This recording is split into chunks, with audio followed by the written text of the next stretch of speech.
Learn from stars and heroes of the Dubai business world. Welcome to the Dubai Business Podcast, produced by Jayed. Now, here's your host, Lucas Krejcia. 70% of teens trust influencers more than traditional celebrities.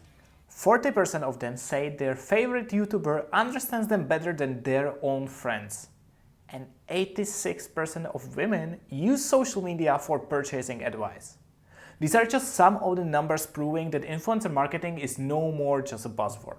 It is one of the marketing tactics that should not be missed in your marketing mix. However, as with every trendy thing, there's so many misconceptions and scams around it that you need to be cautious.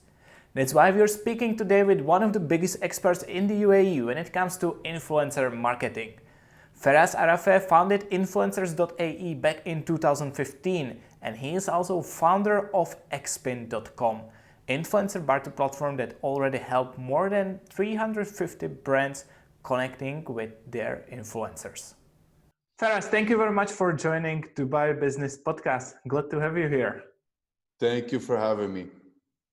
You're obviously one of the biggest experts in the market when it comes to influencers marketing, since you've been around this area since 2015, where probably the first influencers start raising up. Let's define influencers marketing. What does it mean today? Because it's a huge buzzword. Everyone wants to be influencer or everyone wants to get influencers. So how can we define influencer marketing today? Great question. So the way I would define influencer marketing today is it's the enjoyment of discovery, right? So it's not necessarily only the person, it's what they have to say and what about a new product that they discovered or a new restaurant or a new experience or a new life hack or whatever it is. So the more enjoyable the content of discovery that they put out, the more followers they're getting. And that is where marketeers have sought an opportunity in working with influencers because they already have the attention through the art of discovery to push out some of their brand messaging. Now, the really good influencers would only accept to do marketing for things they A, believed in, and B, that actually worked, and C, resonated with their content and their lifestyle. So this is where the authentic influencer marketing is done. And that's how I would define the authentic influencer marketing. It's the art of discovery. People follow others to learn about new things or a new way or of doing things or new places that exist in the market. Mm-hmm. Okay, so that's nice, I would say maybe book definition or Wikipedia definition. Now, if you try to be practical, is influencer marketing basically every post I agree with someone they will post on their Instagram, or what all I can consider as influencer marketing nowadays? Influencer marketing, the way you would look at it is, if you had a great product or a great service and you're like, if only people knew about this, they would come. Influencer marketing just speeds up your word of mouth advertising. So instead of waiting for organic growth, the use of the effective influencers to spread the right content to the right audience would simply take what you would do in 3 years and bring it down to 12 to 18 months. So that's what we believe the correct way of doing influencer marketing helps out. Mm-hmm. Okay, we'll get probably to some principles of it and how to do it in the right way. Let's probably start with what type of businesses can actually benefit from influencer marketing. Correct. So I think predominantly B2C businesses, not B2B. Well, at least in my experience, I haven't been able to crack the B2B market. It's been the B2C. So we're talking FMCG, hospitality, tourism. We're talking a lot of mobile apps have been able to benefit from YouTubers, for instance, gaming. So anything that is directly meant for the consumers can be packaged in such a way where influencers can become beneficial to it. Obviously, no amount of good advertising can move a bad product. It's not like a magic wand. And they say, oh, well, he's an influencer. He's supposed to be influencing people. That's not how it works. He's not a magician. He will send a message of what your core offering is. And if your core offering is not that interesting or doesn't solve a significant problem, then in that case, it's not fair to expect the influencer to have a magic wand and change that. So the product comes first. The quality of the content, the quality of the messaging, how conversational it is, how easy it is to consume by the audience comes second. And the last bit is the influencer. The influencer is the sort of the glue that brings it all together, that connects the key message, the key offering with their audience, and hopefully that drives some conversions for there. And I'm really glad you're mentioning this, because I feel very often businesses kind of tend to forget about this, and be it when, well, let's say Facebook advertising became trendy, they thought that, okay, I will just run Facebook ads, and no matter how bad product I have, because Facebook ads are working, so it will work. Now it's influencer marketing is trendy, so no matter how bad my product is, if other people will be speaking about it, it will work. But it's not really the case, right? Absolutely, absolutely. So to touch point on that is when we say it's working, we need to define what it means to be working. Does it mean that you got an extra X amount of likes? Is that what you define as working? Or does it mean that I've driven 25 sales, or whatever the case may be? So the metrics need to be very realistic. Now, I find that sometimes there's an unreasonable request that influencers are meant to drive sales, which is not true at all. If anybody would be able to drive sales, Facebook and Google would, but they sell impressions. They don't sell sales. They sell impressions. They calculate the cost of sale for you, but ultimately, at the end of it, they only sell you impressions. So if we're going to compare apples with apples, we're going to compare what does a sponsored ad give me versus what does an influencer, a real influencer, provide me with. Now, given influencer marketing is almost like a landmine field, right? So it's very easy to pick up the wrong influencer, to do the wrong content, to post on the wrong day, to not do a follow-up thing. So all of these things can be mistakes that could have avoided maximizing the ROI that I've seen time and time again with merchants not being able to. Or most common mistake that I've seen in brands doing is they try to ask too much. So they turn the influencer, unfortunately, into almost like a carpet salesman that's just trying to push content. So it loses the authenticity of a mother trying to say why this product meant what it meant for her. It became like, oh, tell us about, how green forest we are and how eco-friendly we are and how the customer service is excellent. That doesn't matter. What matters is how it affected her life. And that is influencer marketing. So let the content creators create content and let them just work within the framework of what works for you. Okay, first you touch on so many great things. So let's dig into it one by one. First of all, you mentioned we shouldn't expect kind of from influencers to drive the direct conversions. What's the role of influencer marketing in the marketing funnel usually, or in a marketing plan? Where should I Excellent question. Excellent question. Today, influencer marketing, and I think this is the closest probable analogy I was able to come up with, is the closest thing I could compare to what radio was 15 years ago. Now, 15 years ago, it was common practice that you would never book a radio to play a single time on Monday morning and that's it, and then expect to see results. Radio people will always tell you, you need to have 20, 30 repetition for 2-3 months, and then you're going to start seeing results happening. Influencer marketing is that today. You're going to need to get into sub-community groups, the mothers, the Arabs, the Westerners, the Europeans, the fitness people, the fashion people, and then get that message across where it resonates. And then after 2-3 months, this is when it's going to start. So I always ask my clients, when is the last time, how long have you been using Instagram? They'll say 3, 4, 5 years, whatever. I said, in the 5 years, have you ever seen an ad or an influencer mention a product that you've never been looking for and immediately stopped and go purchase that product? They say no, of course not, right? So how is it that something you've never done in 5 years you expect them to do?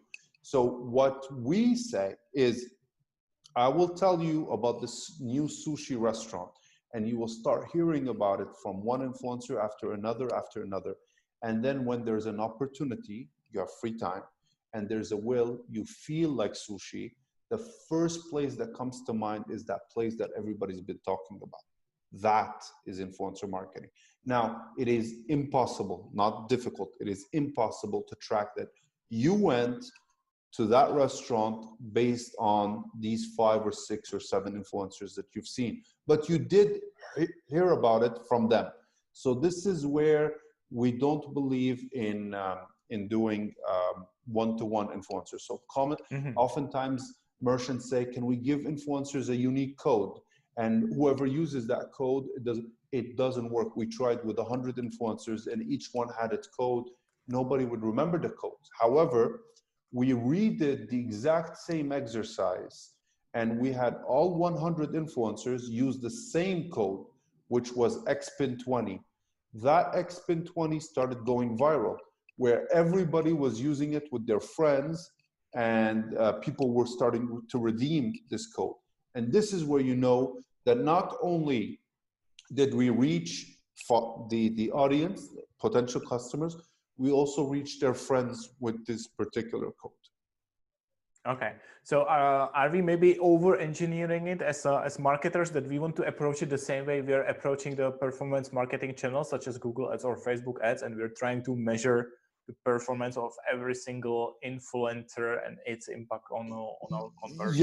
Yes, absolutely. I haven't seen, I mean, unless you're talking about celebrity endorsement, when you have somebody like Mulder Rose will post something, tomorrow the product will go out of stock. But that is, there are few cases where you're in the celebrity zone. You're not she's not an influencer anymore. She's a model right now. So whenever she posts something, she will drive revenue. We're talking about influencer marketing that you can do on a regular basis, because you're not going to spend $25,000 every month or something. What can you do as an always on campaign so that you're appearing in smaller sub-community groups that are locally relevant to you? That is influencer marketing, not celebrity endorsement. Mm-hmm. Okay. And from what you're saying and what I've experienced with your platform as well, is that rather than booking one influencer, the effect of booking multiple influencers at the same time for the same campaign, basically it means I will multiply the effect, right? Not that it will be 1 + 1 + 1, but it will be multiplying the effect. Exactly. So if we look at the marketing funnel, we start by the awareness, and everybody said, oh no, we don't want to do awareness, we just want to go straight into conversions.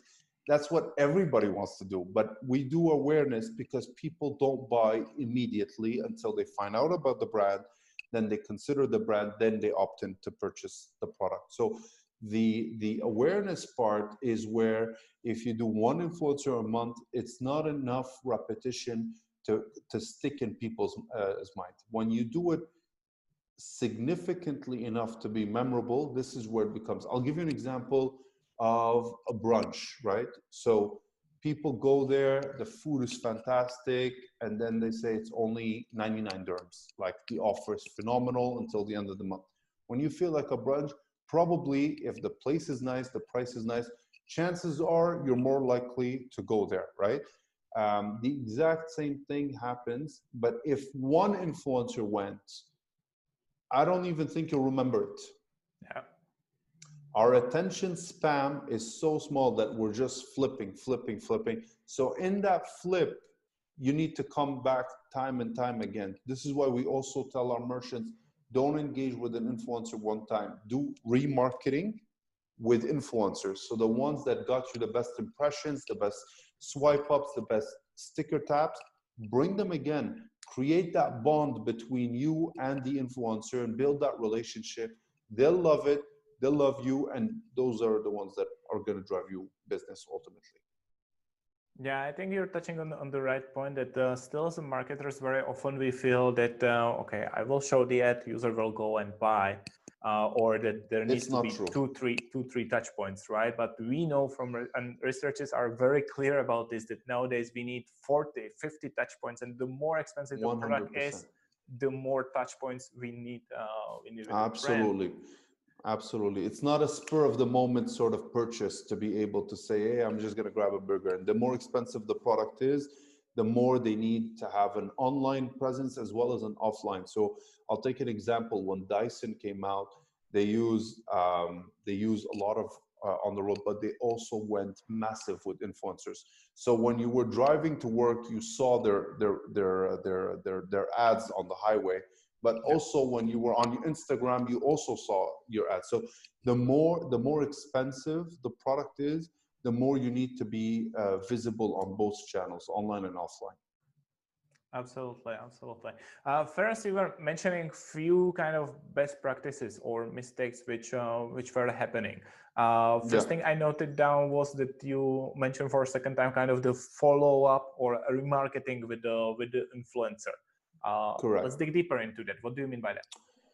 So what we've done as Expin is we've created a mobile app where you can work on with influencers on barter. So by being able to do barter or inviting influencers on your own, you can get how many reach and impression or story views they got. And then you'll be able to tell that this one got me a lot of new followers, got me a lot of people asking me about reservation, or I got more engagement from that person. My recommendation is these influencers that you re-engage with them within 1 week to 10 days tops. So that creates that brand. Oh, this is the influencer I'm following, that they're going again to that place. So if they do 2 or 3 times, um, carrying the same message, it creates an authentic message because the message is the same and it's the same influencer with the same brand. So then the credibility goes from it's just another ad to they must really like it, or it's really fun, or it's something they really genuinely believe in. It's okay to do ads. It's okay even if they got paid. It doesn't matter. What matters is, does it really fit the purpose and intent it was served for? That is what matters. So if I'm just giving you an example, she found a new vacuum that is just amazing and a better tool than the regular vacuum, and she really believes in it. That is where I believe in working with the same influencers, because it's the same message, same product, it's authentic. She's just passing on the message to her audience. This is one thing. Another thing is, I mean, it's been said time and time again, give creative freedom to the influencer to do the review the way they feel they should do the review, as authentically as possible. And the third thing I would say is, the content is king. I mean, they will try to say, can you post this? Can you post that? Can you talk about this? Can you talk about that? I think there should be a strong call to action. A lot of times people forget about the call to action, like swipe up link or give us a review or download or try us for free. That call to action is what makes the difference between an ad and intelligent marketing that tells users, okay, here's the next step. Try it out. You have nothing to lose. Yeah, kind of leading the user towards the Exactly. A action lot of we times want. the influencers, oh, we just want them to mention this feature. But what do you want people to do? Where do you want them to, where can I purchase it? If I'm a user, how can I purchase this product? What is the guarantee on it? I mean, these are all important things. So you've done the hard work, but the last bit, which is what we call closing the sale, you're not asking for the sale, hence you're not getting the sale. And then it's not the influencer's fault. It's because the marketing funnel wasn't done correctly till the end. Hmm. But we were at the beginning, we were saying that probably expecting conversions, it's not correct or fair expectations from it. But at the same time, you're saying expecting it. It's not, we don't expect it, but it doesn't make sense not to tell them to lead to the website, because at least if you let people to the website or to the place where they can purchase at the very least, you start getting that engagement. You start seeing, okay, this It's is another interesting. touch point on the journey. Exactly. It's another touch point. So if I talk about the vacuum, I love this vacuum, it's really great. But then I don't tell people where you could get the vacuum or where I could find the vacuum. So that bit of information goes like, okay, it's just another thing. It goes in the back of your mind. But if I'm giving you, I might feed your curiosity, even 0.1%, to go check out and learn more. So that there, the website, the landing page will start acting like the salesperson who's trying to sell that vacuum. Got it. Another important thing you've already mentioned a bit, but I feel we need to get way more closer to it, is how to choose the relevant influencer, because I believe this is the key, right? Many brands think that, oh, but everyone is my audience, so I want everyone to post about my brand. Yeah. This is, even Coca-Cola, that is a brand for everyone, realize that they can't do marketing for everyone. So no matter how big the brand is, or how, if you're a human and you breathe oxygen, then you could be a client. This is not the way to do segment. We need to segment a little bit more than that. So I would say the brand needs to develop a brand strategy. Why are we getting to this audience? What is it more likely about this audience to convert? So this is where we go into the graph with the early birds, early adopters, and get those people to get started with. How do we get to those people? What is their age? What is their persona? And then based on that, we build a strategy. So we need to target fashionistas because that's where we're going after. And a lot of times, the biggest mistake and myth is, I have a restaurant, let me get a foodie. That is not true at all. As a matter of fact, you get fashionista because fashion is, these are fashionable people. When they go to a restaurant, that means this restaurant must be trendy, it must be cool. So foodies are excellent in food content quality. Mm-hmm. But it doesn't mean that they drive revenue. But if all the trendy, fashionistas are all going to this new sushi place, then they're more likely to make it a trendy. So the connection between what the influencer does and what you do is not necessarily as obvious as you might think. So that's one thing. And another thing, what we found is when you sorry, remind me the question again. I was speaking about how to find the right influencer, or the influencer who is relevant for my brand. We found that everything can be faked, right? That's a big topic right now. You can buy fake followers, fake likes, fake comments. There are two things that are very difficult, if not impossible, to fake, is where the followers are from. So then establishing a relevant locality and how many story views you get. The story views, in my opinion, are your form of true engagement. When you get to understand, I have 70% Dubai followers, and from them, I have 2,000 people watching my stories. This is your true engagement. This is where you're most likely to drive. And then the second layer would be added, the gender and the age split. When you have all that information, then you can be a lot more selective on what kind of influencers you should be approaching. But never, ever, ever rely on the number of followers. It is the biggest misconception. I have it without shadow of doubt that my influencers between 15,000 and 50,000 outperform my influencers of 100 to 200,000 in terms of sales growth, not in terms of awareness, in terms of sales growth. So how this sounds contradicting, but it's not. It's when I get calls from merchants saying, hey, this small influencer, we got this much revenue, we got this many bookings from her. That's accidental. It's not that she was able to do it on her own. This is something that micro influencers are a lot faster in reaching to a believable message than somebody with 200,000, 300,000, 400,000 followers. Mm-hmm. I think let's pause here, and we need to repeat it. We need to highlight this again for the business owners or marketers listening to this. Yes. Don't look at the numbers of followers because it doesn't Absolutely. really mean anything, Absolutely. right? I mean, I've had situations where I had an influencer with 150,000 followers and her story views were 200 story views. And if you didn't have access to her story views, you would look at her profile. It had tons of likes and comments and everything, but her story views were 200. Then you have another one, 10,000 followers. She had 6,000 story views on her stories. So right then and there, you're not comparing apples with apples. You got to compare 200 with 6,000. And that is the true engagement. And I think no matter how much I repeat this, people still say, oh, but I don't want somebody under 20,000. I say, okay, we're going to scrap that business. Let's focus on just getting you, awareness or the numbers. There is a certain pride when somebody with 500,000 is talking about my business and I repost it on my channel. There is that sense of pride that, look, these are the influencers that are talking about the brand.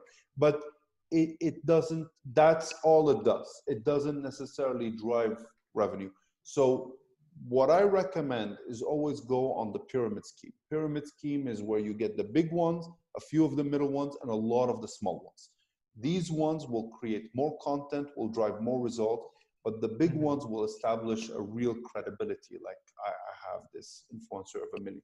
That's only if the funds are available to establish that big one. And okay. So the pyramid scheme, that makes a lot of sense. Well, and what if I'm not working with Expin, with your platform? Is there a way from outside how I can find that this influencer is legit or relevant to me, or that his numbers are fake? There's a lot of tools, but these tools base their calculations on estimation. So they take a sample of the public accounts. So ever since the Cambridge scandal, Facebook closed all their API endpoints. So anybody who's claiming to have real authentic data, it's not true. Ask them, they'll tell you they take a sample of the population, and the sample can only be public accounts. So let's say if an influencer has 100,000 followers, of these 100,000, only 30,000 are public accounts, 70,000 are private accounts. They can only monitor a portion of the 30,000 public accounts and then build a model on what would be most likely to be the gender demographics, the audience demographics of the entire thing. Is it accurate? No. Is it probable? A little bit. And another thing is, what fake bots and followers were 4 years ago is not what they are today. 4 years ago, you would have somebody with 0 followers, no profile picture, and he's following 10,000 people. So it was a blatant thing. Now there are all these apps where you follow me, I follow you, you like my post, I like your post, etc. So I would say don't dig too deep into the likes and comments and everything. Just look at what kind of content they're getting. Sometimes they post questions. How many answers are they getting? That gives you the authentic, real engagement with people if you're not using Expin to get this data. But these tools give you an indication, but not a definitive answer whether this influencer is correct or not. Yeah, got it. That sounds like another big reason to work with a platform like Expin rather than trying to contact the influencers on my own and do it on my own, because it's very easy to kind of burn my hands this way. And I will probably spend way more time like researching who's legit, who's not legit, who has fake followers, who's not, rather than working with you. And you probably did this homework on your side already. I mean, we did the homework. We approve only 20% of the applicants. So 80% of the influencers don't get through because of reasons of other internal tools that we've built to sort of give us an indication of the probability that these followers are not engaged or not good enough. So hence we remove them. But again, ultimately, what it leads to is, do not stick to one brand ambassador. That's like one of the worst things, that, oh, we're going to find 2 or 3 influencers, we're going to do something with them all year round. You've already gotten your message across to their followers. Whoever is going to convert has already converted. So by month 2 or 3, this is all a waste of time postward. So you always want to be targeting sub-community groups and targeting them with different messages, different campaigns, but ultimately the same sort of company value and mission statement that is being sent out to the public. It's location is one more thing to consider when choosing the influencer, because I guess that's kind of a special thing about Dubai, that even if the influencer is based here, majority of his or her followers might be from, let's say, the country we are from, or from totally As a matter different of region. fact, this is one, when I told you we have ways of determining somebody if they have fake followers or not. So if somebody is European or Arab national and then he came here a couple of years ago, and we look at their audience insights, and number one is UAE, this is where actually a red flag. It wouldn't make sense. So I have a Jordanian influencer, her number one followers are Jordan, and then number two or three is UAE. That tells me that the Jordanian community in the UAE follows her. That is a lot more likely to be believable than somebody who spent 2 years in the UAE and all their followers are in the UAE. That doesn't make any sense. So what you're looking for is somebody, unless they're very small, unless I'm talking 3,000 or 5,000, those are nano influencers, then yes, I could accept that the number one is UAE if they're living here all their life. But I'm talking 50,000, 100,000, then you definitely need to make sure that the number one is not the UAE. And if it is the UAE, then there's a question mark there. Yeah, because even like the market here is not that big to fill. Exactly. Right. Exactly. If it was Saudi, it would be different, right? It's such a big market. There's a very big social media penetration where they're all following. So it's normal to see 70-80% followers in Saudi Arabia, but the UAE not so much. First, on your platform Expin, you guys have over 350 clients, brands working with influencers. So can we split it in what are the verticals, what are the industries now getting benefits from your platform? Yeah, so we have a lot of hotels, we have restaurants, we have activities, so entertainment like Jumble, Tap Factor, X Strike. We're starting to onboard a lot of applications. So we have Swan app, we have o4.com. So we're in talks with a lot of more e-commerces, Talabat, these guys. But the predominant factor, I think, is clinics, beauty clinics, salons, restaurants. These ones are really, really relevant. And I think the biggest benefactors of influencer marketing to a certain extent is cloud kitchens. Cloud kitchens benefit a lot because they're very limited in what they can do in the first place. So this is where we come in and help tremendously. And now we're getting into also products. So if you have a skincare product, hair product, we can send PR packages to the influencers. They review them and post about them to their followers. So it's really a mix and match. As long as it fits within the B2C framework, that works. Sounds like mainly women-oriented products or brands are nowadays benefiting from the influencer marketing. Why is it that men are maybe less responsive to this type of content? No, we have, I think 25% of our influencers are men. So we have a few barbershops. No, I mean, we do have men. That's not necessarily accurate, but there are definitely more women influencers out there than there are. But we do have 25% are men. Okay, fair enough. One challenging question in the end. Sure. At the start, you mentioned that you haven't seen really big success with the B2B types of campaigns. Yes. What are we missing to make influencer work for B2B, or what B2B businesses can do to make it work?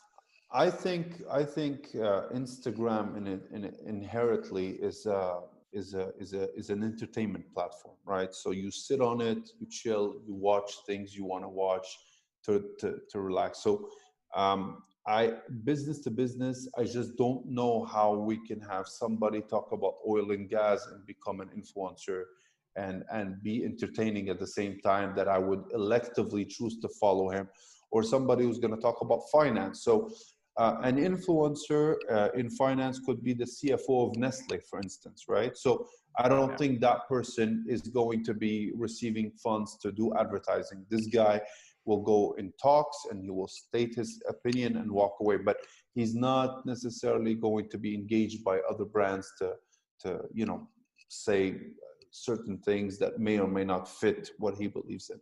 So a B2B is really a lot more of a complex game. Some influencer companies have tried to crack it in LinkedIn. I haven't seen any evidence of this working as of yet. So to this point, I just believe that mass consumer markets are a lot more likely to be effective in the influencer space than they are in the B2B space. Yeah, I agree. And again, it's probably about realizing who my customer is or who my audience is, and not necessarily jumping on influencer marketing ship just because it's trendy thing. Absolutely. And I've read that it's a marketing tactic for 2020, right? Exactly. Yeah, exactly. So, and it's a very dangerous thing to just read online that influencer marketing works and expect. This is where people expect too much. Is I'm going to send the product and then I'm expecting to see sales. It doesn't work. Don't even try.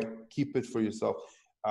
When you're ready to engage in a long-term multi-influencer work, this is where I think influencer marketing could work for you. And then again, it'll depend on your experience. It'll depend on what it is you have to offer and the message out there. Got it. All right. First, let's summarize it. What we were saying. I'm a small business owner. Now I know only B2C, so I'm a small business owner. What do I do to start with influencer marketing and to make sure I do it right? So the first thing you would need to determine is what is your core product, and what, if I was to ask you what makes you special versus your competitor, whatever song you would sing, this is your USP. It's not like I keep going back to restaurants, but this is just because it's an easier example. Don't tell me the food is good. Tell me something a little bit more. I mean, everybody's going to say their food is good. Everybody's going to say, we prepare the food fresh. I mean, I know I'm not expecting you to prepare microwave food, so we understand that. So go a step beyond on what is your secret recipe? What's your sauce? What differentiates you?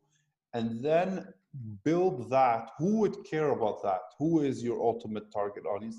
And then find influencers that a little bit are closer, or their follower base are built around users who could be interested in this.